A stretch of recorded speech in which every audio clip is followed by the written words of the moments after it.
The Impact of the Sri Lankan Civil War on Economic Outcomes by Sanjith. About me and my project. So I worked with Patrick C for 3 months and it was a pleasure working with him. So about me. So my name is Sanjith and I've been serving the military and I graduated with the IB diploma in May 2023. So why I chose this topic is due to the fact that most media sources fail to disclose the seriousness of the conflict and how, since Sri Lanka is a small nation, economic growth is crucial for the rise of the nation. So I will now give a background and introduction. Background. The Civil War lasted from 1983 to 2009 and it involved the Sri Lankan government and the separatist militant group, the Liberation Tigers of Tamil Eelam. This was due to the ethnic tensions between the majority Sinhalese and the minority Tamil communities and discriminatory policies against Tamils in education, employment, and government representation. Now, the introduction. This civil war, which spanned nearly for 3 decades, profoundly impacted the country's economy. This presentation aims to explore the various economic dimensions influenced by the conflict. From disrupted trade to infrastructure damage, the war's consequences are multifaceted and enduring.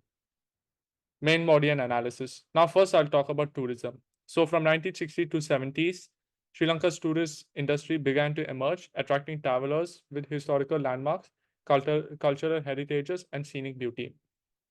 This led to the peak of tourism, which was as high as 300,000 tourists at this period.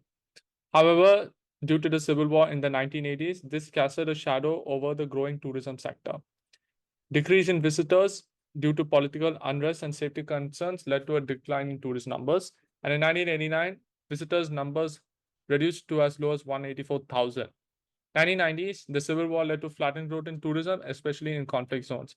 Northern and eastern regions saw a dramatic drop in tourist numbers due to focused fighting. Early 2000s, effort to revive tourism included infrastructural upgrades and marketing campaigns. 2001 to 2005, tourism saw intermittent success with an increase from 336,974 to 549,308 tourists. 2009, the civil war ends, marking a significant turning point in Sri Lanka's tourism sector, post-war reconstruction, and a global marketing campaign aimed at to position Sri Lanka as a popular travel destination. And then eventually, in 2015, due to a remarkable resilience, this led to 1.8 million visitors. Government budget. During the conflict, significant resources were diverted from the social and economic development programs to defense and security.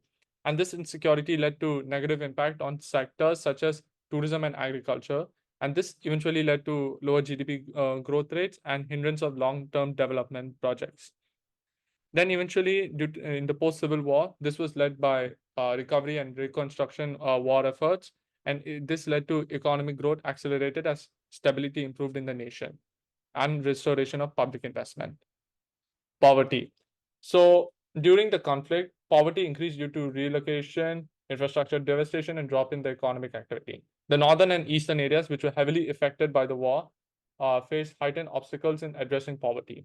Job losses from displacement eventually worsened poverty, reaching as high as 85% in the 1980s. But however, in 2009, after the Civil War, they started combating poverty, which reduced to 67.4. Along with international assistance and poverty alleviation programs, which targeted disadvantaged communities, this eventually reduced poverty levels to 53%, with coordinated efforts contributing to infrastructure rehabilitation, livelihood restoration, and targeted poverty alleviation programs. Investment. So, of course, in the Civil War, this led to uncertainty and increased risk, discouraging potential investors and decreasing foreign direct investment inflows. And already most industries had suffered delays due to security issues and internal displacement. However, after the war ended, the government focused on infrastructure development and investor-friendly policies and stability promotion to attract international investment. And since this has increased the FDI inflow from $400 million to $1 billion US.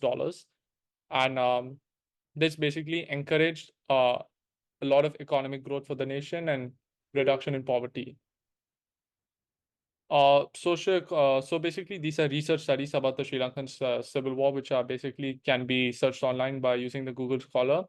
And you have two sections, which is one by academic work on poverty and academic work on post-war investment.